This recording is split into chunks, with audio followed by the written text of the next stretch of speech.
Have you guys heard of Daraprim? Rings a bell, right? Yeah, and it's the drug used to treat toxoplasmosis. For those of you who are less cultured than us, cultured, educated, whatever you want to say, that might not immediately explain why you know it. But what if I told you that this was the drug that Martin Shkreli, aka the Pharma Bro, put up in price by 50x from $13.50 per pill to $7.50 per pill? You may remember this whole big fiasco. The guy who, I don't know why, I feel like some people thought it was an insulin medicine. I think there was also an insulin medicine they also increased the price of, and the two kind of got conflated. But the move made him one of the most hated men in America. Do you recognize it now? Indeed. And in this episode, we're going to look at this and the question of how much medicine should cost. But guys, welcome to the Morality of Everyday Things. I'm Jake. I'm Ant. And this is an Everyday Philosophy podcast. We're well on our way into season 3 by now, and we hope you're enjoying it so far. Want to do a quick shout out to our sponsor, Stasher. That's us. Yes. If you ever need to store your bags while you're traveling around the world, we cover nearly 750 towns and cities all over the place. You know, North America, South America, Europe, Africa, bits of Asia, Australasia, everywhere. The only place you can't store your bag is Antarctica. So if you're a penguin and you're listening, I'm really sorry. We're coming for you though. Don't worry. We'll sort you out in one day. Also, little listener notes. One, we're going to make a WhatsApp group chat so we can all chit-chat with each other. You'll be welcome and invited. And your feedback on future episodes and polling on future episodes will go on in there. That's one bit. 2, please, if you do enjoy the show, leave a review, especially a written review on Apple. We know that a lot of you are on Apple. I can see it in the stats. It really, really doesn't take you much effort, but it has a huge impact and helps us rank high in the charts, which helps other people find us. Yep, we'll be really grateful for that. And now on with today's show. Following the format of last time I prepared an episode and, you know, it was leading it and Ant was asking questions. And this time, this is the episode that Ant prepared. So Ant, why are we talking about Martin Shkreli and why are we talking about medicine? What's going on here? Okay, so he kind of disappeared for a while because he was in prison. But like I said, this guy was quite famous a few years ago because of this whole fiasco.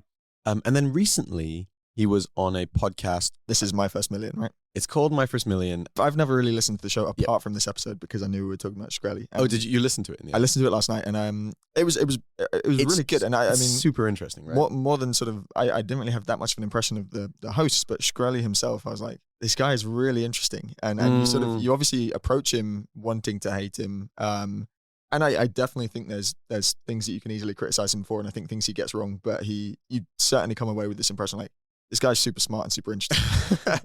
and you definitely want to go for a beer with him, if nothing else. I do think he's probably a bit biased. You probably, if you read around a bit around him, you'd probably agree with him less. I do think his knack for rhetoric, not being right, rhetoric, arguing convincingly is strong.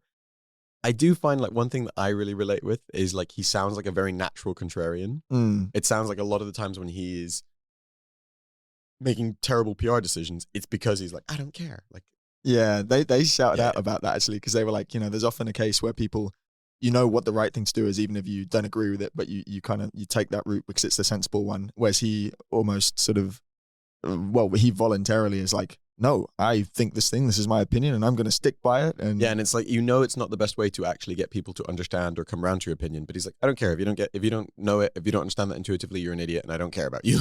Yeah. And I mean, in some way it is interesting because in some ways coming towards the end of the episode, he has this thing where he's like, you know, I don't really have any regrets in my life. I don't even regret going to prison. It's all experiences that were like interesting and have made for an interesting life. Oh, by the way, it should be clarified. He didn't go to prison for this. He didn't. This was all perfectly legal. It's just and he went to prison for classic kind of hedge fundy. Like a lot of it is kind of borderline gray area. Like, oh, is that insider trading? Like, you know, it was securities fraud, I think is officially it, right? Exactly. Did he take, was his opinion that like he was kind of stitched up a little bit? Yeah, but I mean, how much can you trust that? Yeah. As you say. Well, let's give a kind of formal introduction. Like we said, he's a former hedge fund manager and pharma/finance hotshot.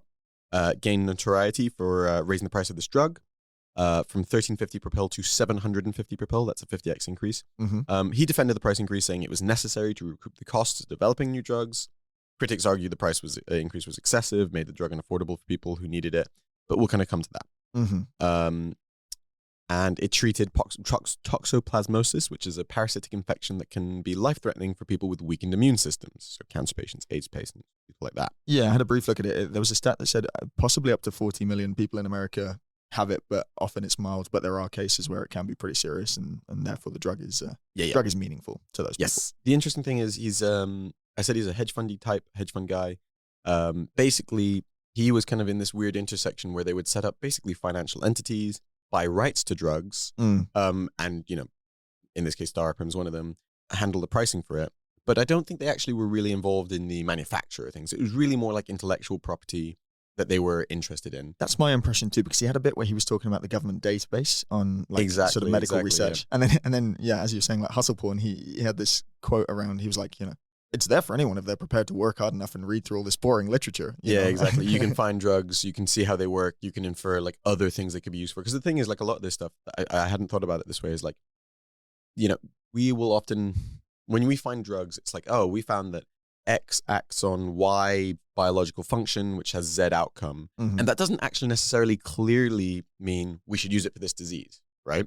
So, I mean, part of the way that they made money was they'd identified some thing, I think it might have been this one, was like, oh, people were using it for kidneys, and it was like, actually it should be used for this condition with livers. Anyway. It reminds me of the funny story, a bit of a tangent, but Viagra was it was discovered because they were looking for something to treat heart disease. And they're like, well, this is a very interesting unintended effect. No, exactly. Because that's the thing. Like, that happens a lot in medicine. Another one, for anyone who has ever tried cocaine in their life, that extremely numb feeling it gives you, I hear, on, if you either snort it, put it in your mouth, whatever, you get a very numb feeling in the immediate area. Like going to the dentist. Well, it was actually originally used by ophthalmologists. So it was to numb the eye. Wow. Right, so they would put cocaine. So you'd be there like jittering, like, and they'd be like cutting you open. Like, stay still. Yeah, stop talking.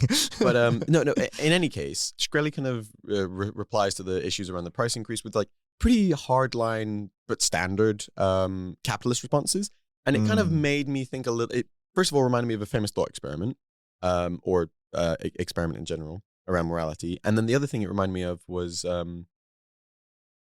Basically the question of how much medicine should cost in general, right? Like, why is this? Because a lot of what he was saying, like, I kind of got, and it was stuff that we apply to our business. But then I was like, when people don't store bags, they don't die. Yeah. So should we round off his bio and then come to the pricing? I thought the pricing was really interesting. So these two bits, he defended the price increase, saying it was necessary to recoup the costs of developing new drugs. We'll come back to this. He claimed on that recent podcast that he was on, which is why we're discussing it. Also, there's probably an interesting question around platforming. Like, should he have been given a platform? Anyway, he claimed on that podcast that 0% of people who needed the drug were no longer getting it. However, critics argued the price increase was excessive and did make it unaffordable to people. So he'd done this through a corporate entity called Turing Pharmaceuticals. In 2017, Turing Pharmaceuticals was acquired by a larger pharmaceutical company. They lowered the price, but it was still significantly higher than the $13.50 it originally was. So it might be that they actually weirdly got a positive PR windfall for effectively still having an overpriced drug. Yep. And like we said, he later went to jail for security fraud, and at the moment is working on some AI ChatGPT doctor product, which, to be fair, actually sounds pretty interesting. Yeah, it's called Dr. Gupta. GPT. Yeah, I tried to load it, but smart. I tried to load it. It isn't actually working for me, but it sounds interesting. And there was an irony there of like, he was like, I could save the medical industry billions of dollars if this works. And I was like, it's almost a redemption storyline in there. Maybe. But if I recall, he's banned from the pharma industry, but also he's banned from ever being on a public company. Could well be. Board of. Could well be. If this gets really successul, he's. So I think some of the arguments he made, I mentioned earlier, recouping the costs of developing drugs. He fairly made the point that developing drugs is extremely cost intensive. And often, as is the case with this drug, the user base is actually quite small, quite niche. Therefore, we need incentives for innovation within the space. So it makes sense that the treatment is very, very expensive. Additionally, while the brunt of cost is covered by insurers, additionally, worth considering, like you said, he claims that it didn't really impact people because the costs are covered by insurers, and this is a tiny, tiny, tiny part of their overall costs, so they don't do anything about it. He did, yeah. Yeah. That's specific to the USA. In Europe, we actually have quite different systems that don't interact as heavily with private health insurance. Yeah, I mean, two things that made me think. One was, yes, that actually makes some degree of sense. If it's covered by insurance, it's not a meaningful cost to them. In theory, they don't even really notice. The price just goes up and it covers some of the costs of the drug.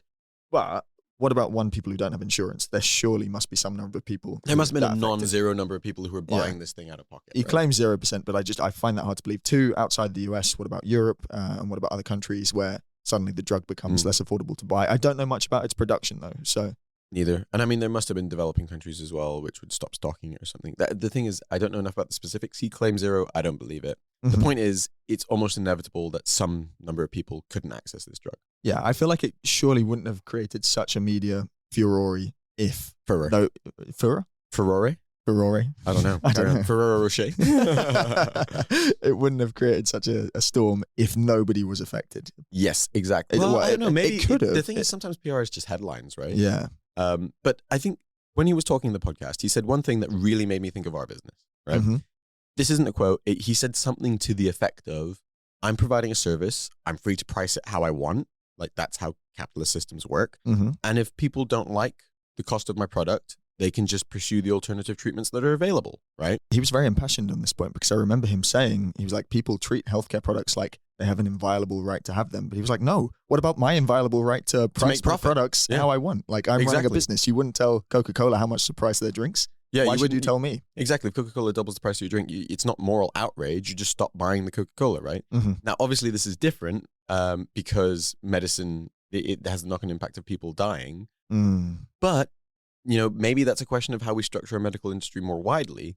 Hence the question, how much should medicine cost? How should it be priced?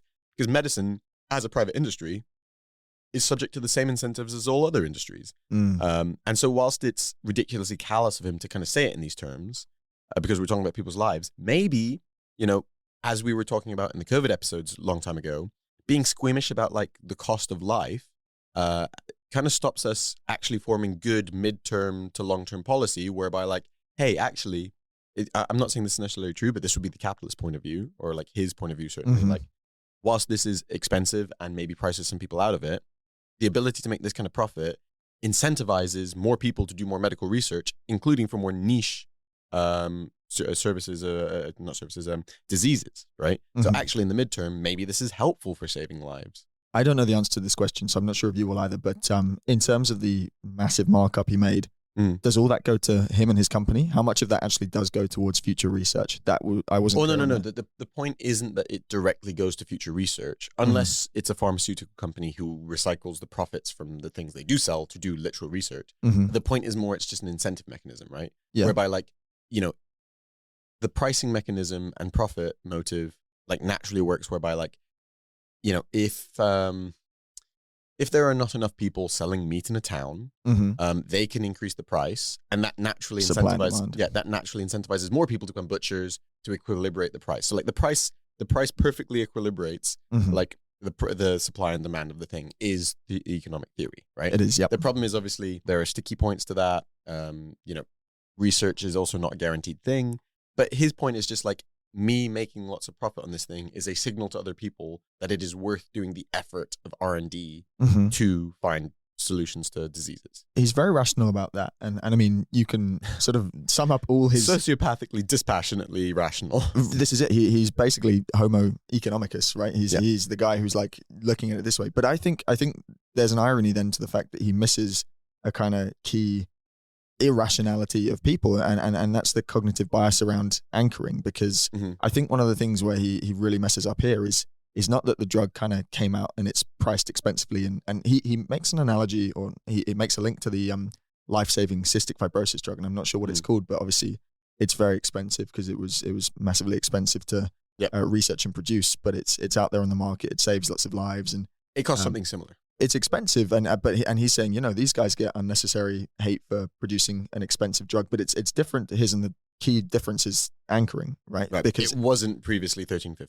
His drug comes out, it's $13.50, and then when he marks it up, it goes from $13.50 to $7.50 and $750, and so people have this baseline anchor of like, it was cheap, now it's really expensive, and this guy obviously looks like a dick for being the sole cause of that massive price increase. You're saying if they'd come out and it was expensive to begin with. This is where I think he's messed up, because I think if that had been the case, people might be like, like I wish it was cheaper, but the whole thing speaks to his inability to do PR. Because even if it was like, look, like this drug is not tenable for us to continue making, right? Like, and there was an explanation, as opposed to just, let's see how much we can price it. Because a lot of the approach kind of reminds me of us in our service, right?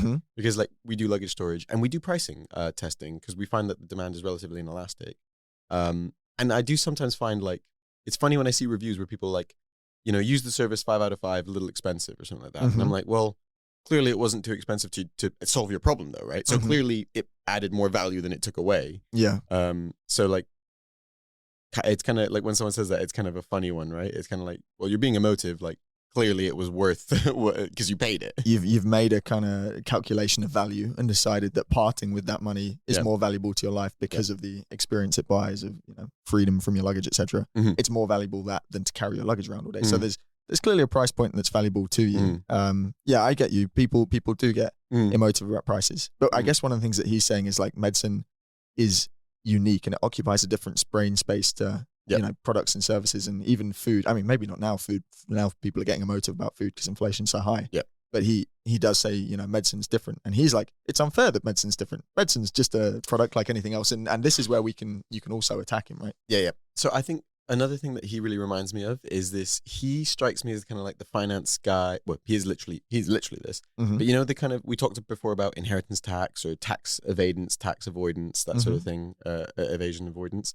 The kind of classic, like, I'm following the rules, so what's wrong? And no kind of conception of like, maybe the rules are imperfect, maybe it's impossible to police perfect rules, and so maybe my governing principles should actually be internal and should be more about compassion with other people and doing good, as I conceive it, as opposed to following the rules. He's very much like, I am following the rules of capitalism, so I've done nothing wrong, so why are people angry at me? Yeah, right. It's which very is the letter of the law rather than spirit of the exactly. It's very letter of the rule, spirit of the law, and it's very kind of 2008 banking kind of like bonuses incentivize people. We make money. What's wrong? We're following the rules, right? And this kind of like lack of understanding of the kind of higher order rules. And this is all very relevant to what we'll go on to, and we'll be talking about the Heinz experiment and social development. Another thing that this kind of reminds me of, again, capitalism versus other methods. It kind of makes me think of the limitations of capitalism, right? I definitely agree with this. This is a really good example where you look at American healthcare and you look at other, not just medicine research, but healthcare in general. And it's like, okay, if the only way that we can properly incentivize proper R&D into diseases is the profit incentive, right? Maybe this is an example of a thing that shouldn't be left to the free market then. And this is it. I mean, people treat the free market like it's the only solution, but this is why we have public goods. This is why governments exist, to provide services like street lighting, because how can you charge people for that? That's not a perfect analogy for different reasons and properties, but there are other mechanisms available. Yeah. I mean, let's put it like this, right? The government can properly think about solving problems that are in the in the majority of people's midterm interest, right?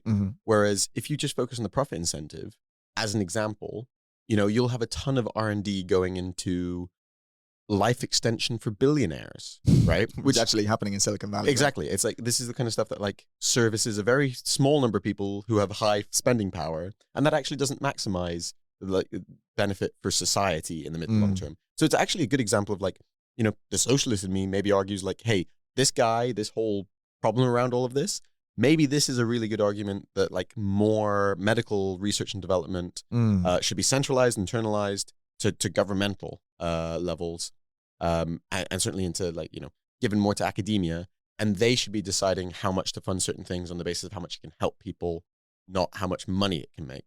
And also then we kind of avoid, it's funny because the profit incentive is a good way of pushing people in the right direction to not be wasteful, right? That's part of the idea of like private efficiency. Markets, efficiency. Like I said here, sometimes it's ironic because if you're maximizing profits, that sometimes means that can be to the detriment of services. And it also means if there's profit, there is waste in the system, and the waste is the profit, right?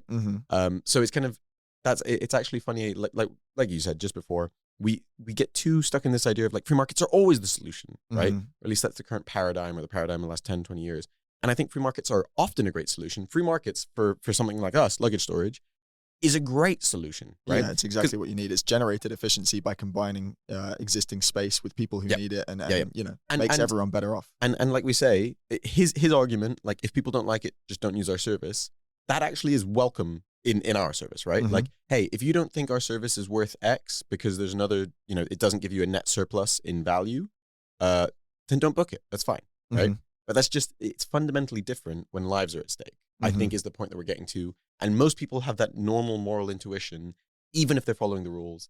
And he seems to, again, this is going to relate to what we're about to talk to. He seems to be like stuck one level lower, where he's not kind of synthesizing like the fact that these rules are not perfect, and there's probably no world where we can perfectly. You could play a different game. So tell us about the Heinz experiment. We'll quickly do an ad break, then we'll come to the Heinz experiment, and we'll kind of relate this to a very famous philosophical, moral thought experiment and developmental psychology principle. We always make this joke when we talk about ads, but now it's time for us to appease our capitalist overlords, our profit incentives.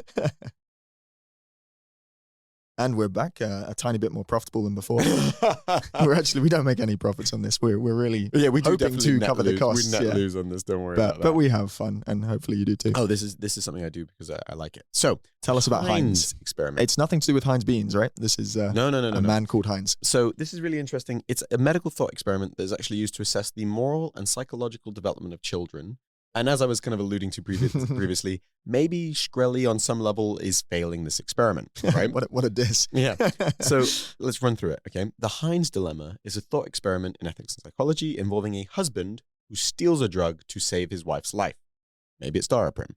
The dilemma was first introduced by Lawrence Kohlberg in 1963 as a test of moral development. So the interesting thing is he would tell this specific problem to children of varying ages, hear their response, and it would help to synthesize how we create moral frameworks as we grow up. And you'll hear this as we go. Okay, so can I read the scenario? Yes, read the scenario, please. A woman is dying of a rare disease. There is a drug that can save her, but it is very expensive. The druggist, Daraprim. The druggist who invented the drug, or marked it up, Shkreli, charges a high price because he wants to make a profit. The woman's husband, Heinz, cannot afford to pay the price. He goes to the druggist and begs him to sell the drug for less, but the druggist refuses. Heinz then breaks into the druggist's store and steals the drug. The question is, was Heinz right to steal the drug? Now, there's no easy answer to this question. It's kind of the point. Some people believe that Heinz was right to steal the drug because he was acting out of love for his wife. Others believe that Heinz was wrong to steal the drug because he broke the law, right? The Heinz dilemma is a classic example of a typical moral dilemma, right? Mm-hmm. The point is you have competing moral rules or whatever. Rules or whatever. It's not like this is a moral philosophy podcast. Anyway, whatever, man. It's a situation in which there is no clear right or wrong answer. It's really about your personal belief system. Mm-hmm. And the more important thing is that you can justify coherently with your belief system whichever choice it is that you think is right. And the dilemma forces us to think about our own values and beliefs to make decisions that we can live with. Can I give you my hot take? I have read the script, but I would say just off the bat, when I read this the first time, I was like, I think it's the right move. And I think it's because he's operating according to a principle of compassion, which ultimately has higher value to me than sort of notions of property rights. One, I agree with that. And then two, I think part of what's interesting about the way this is phrased is that it actually is, and this is how it relates and reminded me of Martin Shkreli, right? Yeah, it's perfectly linked. It relates to the way that when you hear that story, you feel conflicted on Heinz, but I think most people agree that you feel like the druggist is a bad person. They're technically not breaking the rules, but you feel like the druggist is a bad person in this little anecdote. Yeah, you feel like he really lacks compassion. He's just he's like, no, man, this is the price. The problem is, and then as an adult, you kind of think higher level, and it's like, well, how's he supposed to run a business if everyone comes in begging for medicine? Right? It's very difficult. It's the sort of difference between like the individual and the general. It's not the same, but it's like the whole death is a tragedy, a million deaths is a statistic in that like, you know, when you're faced with one person who's in need, it's really hard to be sort of cold and callous like that. But I guess if you abstract from that to the general principle of like, well, how does this make sense for the long term? Then you start to have a tiny bit more sympathy for the druggist. But on the whole, I'd agree. He comes across badly when you do think about him. So I mentioned that this was a tool for assessing moral and psychological development of children. So let's talk through the kind of categories of development. See how developed I am. It's interesting. So there's actually also, I believe there's a lot of video footage you can watch children kind of struggling with and answering this question. But it's been used in lots of studies, and he found that children typically progress through 3 stages of moral development. The first one is pre-conventional morality.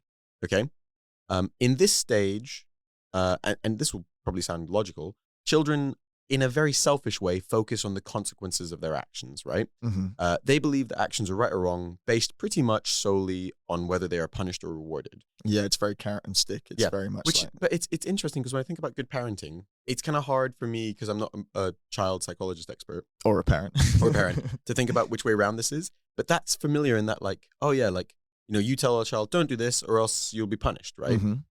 Whereas, like, obviously what you really want is them to understand that, like, in time you want them to understand, don't do this because it's the wrong thing to do. You want them to instill the feeling naturally in them, like, oh, I shouldn't do this. But I think correctly, that's the first stage where they're just focused on, like, are mom and dad going to be angry at me? Yeah, I suppose it's before you develop the theory of mind that kind of allows you to relate and empathize with other people, right? And I certainly think until you have that appreciation, you are just kind of thinking, how does this affect me? And then there's the level beyond that, where it's the theory of self within the context of a society. And it's the theory of us. But so pre-conventional, you're just thinking about the punishments and rewards. To you personally, conventional morality. In this stage, children focus on the expectations of others, right? They believe that actions are right or wrong based on whether they follow the rules or not, right? How does that differ from pre-conventional? What's the sort of level there? So it might be, for example, like I don't have a rich understanding, and you can see how one is built on the other. I don't have a rich understanding, but mum and dad told me not to steal, so Heinz is wrong because he stole, right? So in the first example, they might say, Heinz is going to be told off by his parents. Or they might say, or they might even think at the more basic level, like, what is the answer that my parents want me to give? The next one is like, I'm aware of these rules, and this breaks one of those rules, so it must be wrong. Right. Which again, like, doesn't seem to have the nuance of understanding that there are some conflicting things here. And then you get to the last one, post-conventional morality, which is where most adults are. And then I feel like there's also like a meta post-conventional morality, which is again like, the world is universal principles are imperfect. But anyway, post-conventional morality, in this stage, adults focus on universal principles.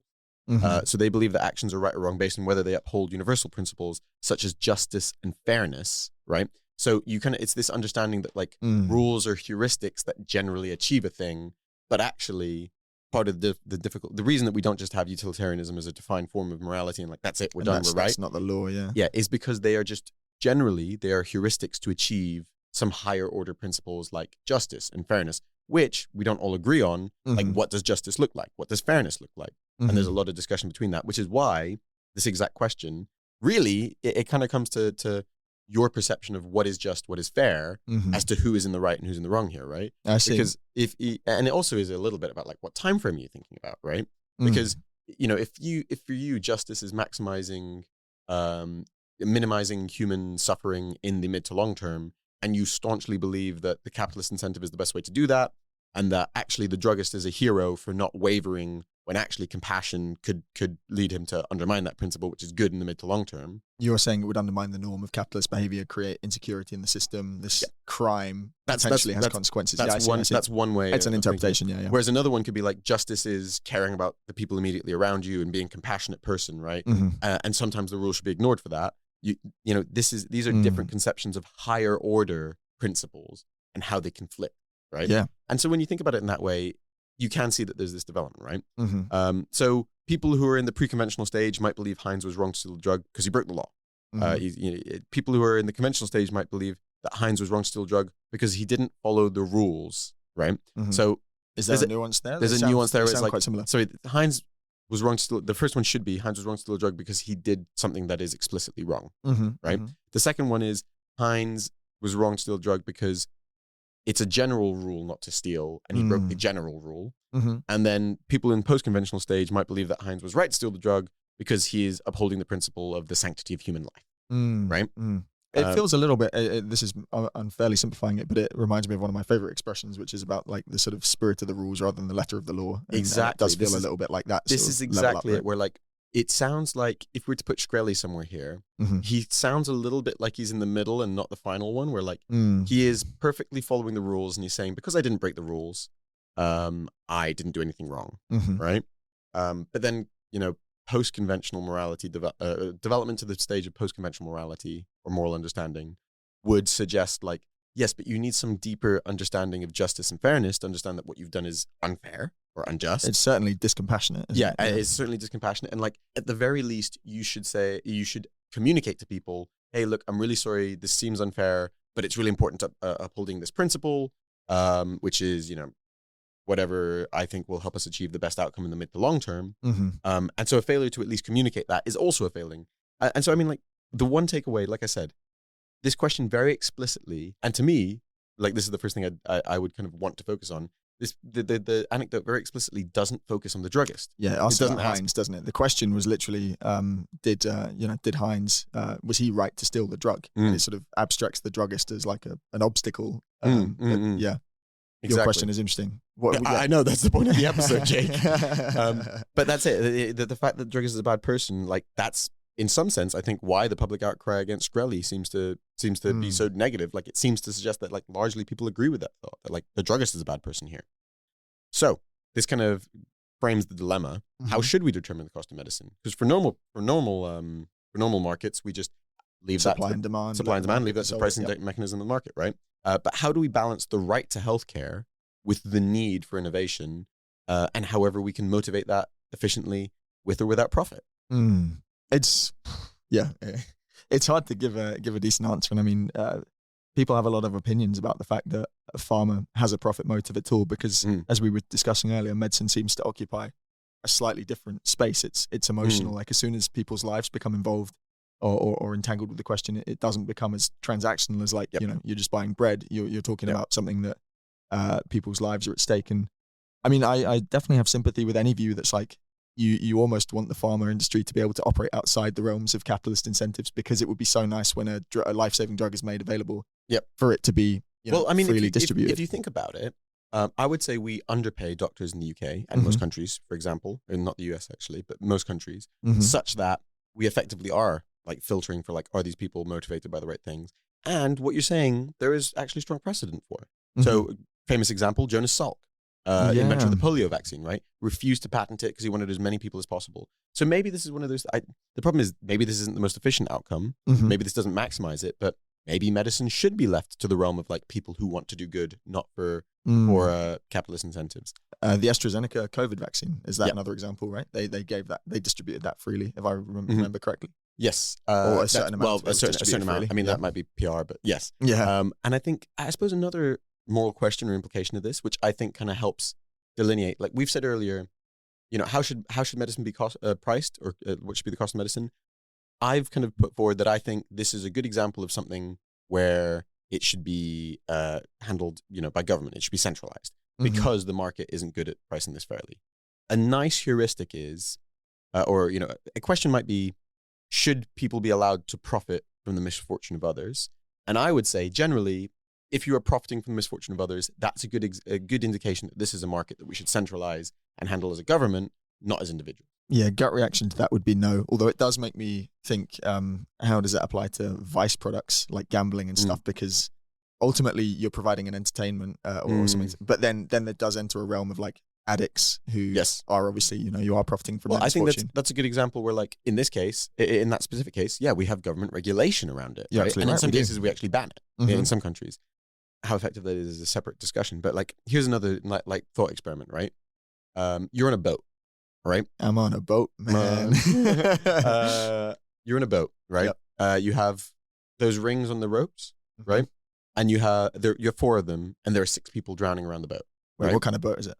Is it a yacht? A yacht. It's a yacht. Yes. You have four life-saving devices and 6 people. Okay. This is like, people often make a joke about this, where it's like, someone is drowning.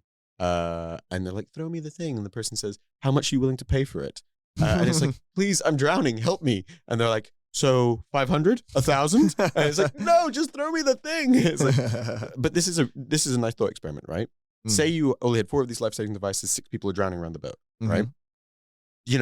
Shkreli could basically say, the current agreed way to deal with this is that you just shout to the people how much you're willing to pay. Yeah, right? Get the highest bidder. And then the four richest people will probably pay, to whatever amount of money they have, and they'll receive the things, right? And I would say, like I mentioned, this is a good example where actually there should be some centralized mechanism, right? Where we, either it's regulation, hey, we set a maximum amount, and then, if everyone's offering the maximum, we do a random draw, or you have some other way of making that decision as a central authority. The people on the boat say like, okay, look, that's an 80-year-old man. They're going to die very soon anyway. This person is a known serial killer. So we'll save the other 4, right? I don't want to liken old people to serial killers, but you get my point, right? Well, that's a pregnant woman. Exactly. They're worth extra. I mean, granted, I then made some arbitrary decision as to how we decide that. But the point is, there's some central authority that makes that decision in some way other than profit incentive. What's that thought experiment usually used to illustrate? Is that a utilitarianism point like the trolley problem, or is there? It's to highlight how when you profit from other people's misfortune, actually the market isn't fair, right? Because if you wait until the point where the person needs this to the point that they will die, they have no reservation price. And then the only measure is how rich are you, right? And then the ultimate answer for this example of 4 and 6 would be the 4 richest people there. And that doesn't feel like a very satisfying answer. So I'm saying, like, much like the cost of medicine, this is a good example where it's like, oh, we should have a centralized decision mechanism that isn't based on price and maximizing profit. However, technically, Shkreli followed the rules. And this is a really good example of, like, he's kind of midway through moral development where, like, yes, okay, you followed the rules, but most people understand that rules are an imperfect attempt to reach higher order principles. And you have clearly failed to understand that, internalize that, and actually move towards those things. So ironically, yes, as a child, he could be seen as saying, or you could assume he'd say something like, Heinz is wrong because he broke the rules. The druggist is a hero, and I want to be like him when I grow up. The druggist is a hero. In fact, the druggist should charge more, so there are more people like Heinz. Charge more. But yes, so I think that kind of tied it all together quite well. It does. I don't know if we need to necessarily give a further summary. I feel like that kind of covered all of it. One last thought I had was, one alternative that suggests itself to letting the capitalist mechanisms run this could be through charity, but it would feel to me like that runs the risk of being less efficient. Yeah, also less efficient. Yeah. It's one of those ones. I do agree with the principle that, like, if it is the case that the capitalist principle is the best way to do it, we shouldn't be squeamish. Like, I think a lot of our response to COVID was based around PR and squeamishness. And, like, we need to be real about the fact that, like, if we actually want to optimize medical outcomes in the mid to long term, we should be real about it. And, like, to some extent we are. Like, not all medical trials, are funded or worth funding. Even if they actually could, like, have some betterment, the solution might be too expensive. It might not help enough people. And there's only a certain amount of research we can do and money that we can put into this, right? However, I don't agree that private markets are the best way to deal with this. And the fundamental problem I have is, like I said, when people are in dire situations, it's an imbalance in the power in the market, which means that the pricing mechanism actually doesn't properly work. So we talked about butchers or whatever earlier, right? When we talk about butchers? We're saying as a pricing mechanism, like, if it'll encourage more people to become butchers, right? Yeah, the meat in the town. Yeah. Like, Adam Smith would agree. Say it's people selling food, right? Oh, if the price of food goes up, that's good because that's a market signal to more people to become sellers of food, right? And then eventually the price goes down because supply equilibrates. But what happens if there's a natural impediment to more food suppliers coming for 2 or 3 years and most people can't afford the food to the extent that they'll die? That's when you're like, okay, no, wait, that doesn't mean that rich people should get to stockpile it. We need to centralize authority and actually make sure everyone has enough. Right? Yeah, definitely. It's the same with wealth and society, Jake. It is indeed. And it's kind of where we are now, actually, with food. They're looking at how the government could intervene to sort of. There's food banks now, right? So basically, poor people are relying on rich people to be like, here's my scraps. Yeah, which isn't ideal. It doesn't sound like where we want to be in society. Also, funny anecdote. I often see things at supermarkets. Not funny, weird. Supermarkets where funny it's in the sort of strange. Curious sense. Like, it's like, a collection for food bank. Leave any tin goods, any whatever. And then I'm kind of walking around and it's like, I want to get stuff for the food bank, but actually now I kind of have, like, the paradox of choice where it's like, what do I get? Like, how do I decide what to put in there, right? Like, do I just buy more of the stuff I'm buying? Do I buy random things? Stuff that preserves well, I think is the practical answer. But no, it's interesting. Cool. Okay, guys, I think that wraps it up. How should medicine be priced? Collectively is my answer, not necessarily by markets. I think the pricing mechanism is a good example where it doesn't work.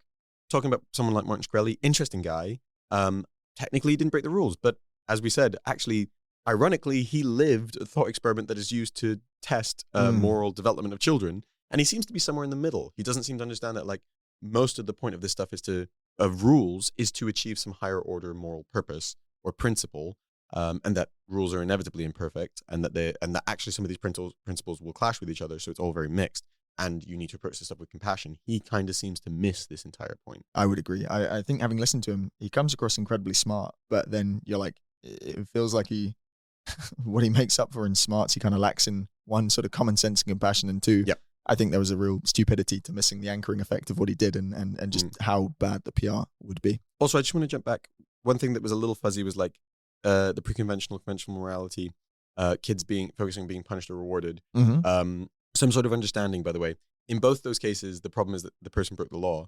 In pre-conventional, the problem is, like, they broke the law and apparently that's something I get punished for. And the second one is an understanding of, like, these are rules and we need to follow rules, right? So one kind of has a rule in sanctity. One has, like, I've learned that this is something I get in trouble for. Okay. But then the difference between post and just regular conventional one is an understanding that the rules are a vehicle to a higher purpose, whereas appreciation of the rules and conventional morality is just, the rules are. Yeah, so it's like more morally or psychologically developed people understand that basically the difference between the spirit of the law and the law as writ, right? Yeah. So like someone with a deeper philosophical understanding, if there's a loophole in the law that told you to kill everyone or meant it was okay to kill everyone, someone who's more morally or psychologically developed would still understand that that's not permission or that it's, not wrong just because it's not against the rules, right? The thing I always say, the analogy I always say about you, where's this going? The analogy I always say about you, because I say this as business advice, is work with people who are high integrity. And the analogy I always say is work with someone who, even if legally they could, cut you out of everything and not give you anything because, I don't know, you realize there was some error in your setup, right? They wouldn't do that because, the law isn't perfect and we've made some mistake here, right? Like even if you were angry at me, right? I know that you wouldn't, and legally could, I know that you wouldn't cut me out because you're a decent person. And you have still desperately looking for that loophole. The point is, okay. Shout out to my lawyers to please find it soon. Despite Jake's post-conventional moral development, that seems to be the case. Guys, thank you very much. That was an interesting episode. We'll speak to you soon. We actually we should have said, we have a huge surprise for you guys this season. Yeah, we do. But we're not going to tell you just yet what that is. Yeah, that's exciting. Get excited. I just remembered that. That's really cool. That will be coming up later in the season. Please leave reviews if you enjoyed this, and please do join the WhatsApp group and give us feedback and start some debates with us there. God, I really can't talk today. Thank you very much. Leave reviews. Speak soon. Cheers.